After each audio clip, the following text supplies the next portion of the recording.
we now have a new Pixelbook, and it's called the Pixelbook Go. We have some specs on the side.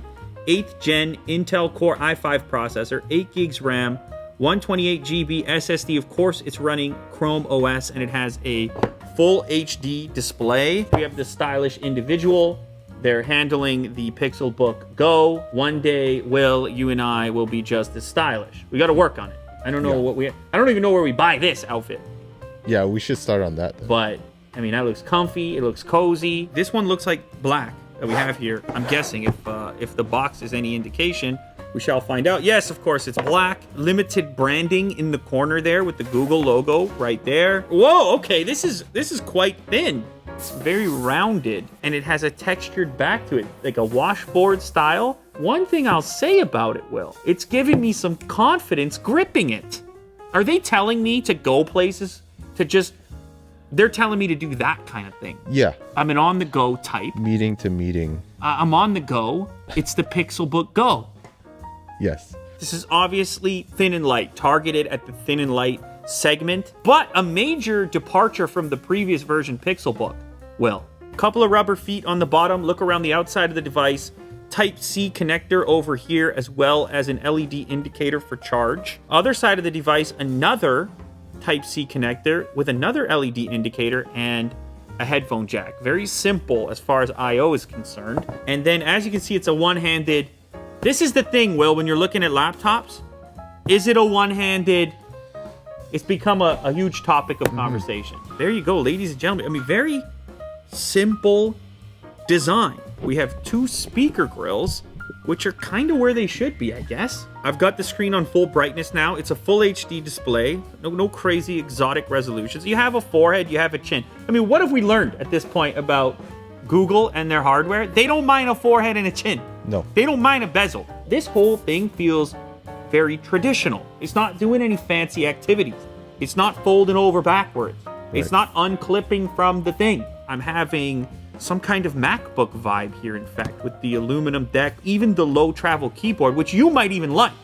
Yes. Because you're a clickety clacker. Yes. It's kind of like it, in fact. The quick brown. It's all right, maybe. So if you're trying to get an idea of what this keyboard is like, think current generation Apple keyboards. That's sort of the closest I can, but a little more travel than that, obviously, compared to the Butterfly, and a much quieter, right? Yours are clicking like crazy. And of course, you have some dedicated keys as you would on a Chromebook, such as your assistant key over here on the left-hand side. Okay, curious here, speakers. There was some attention here to have them on the top of the deck. And so I'll do what I normally do, is what Huawei's working on next.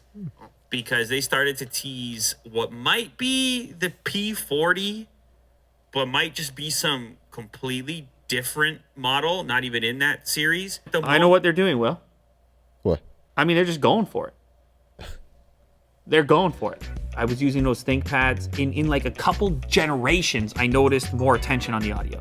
In the last couple generations, from tin can to something more, just more attention. Now, the audience is a bit more discerning, and I think this product and the design decisions here are a reflection of that. Comes to audio, Will, I have yet to experience any kind of reflected version that is able to recreate the clarity you get from just having the unit firing at you. Even though some might argue that the appearance suffers a little bit from having those grills there, it's just a little less clean, you understand the motivation when you hear it. Right. Picking it up, very light, very portable. Not only did I not expect this product from Google at this event, but I also wouldn't have expected it to be like this. A solid, typical traditional laptop. Maybe Google is saying, look, we're not doing tablets anymore.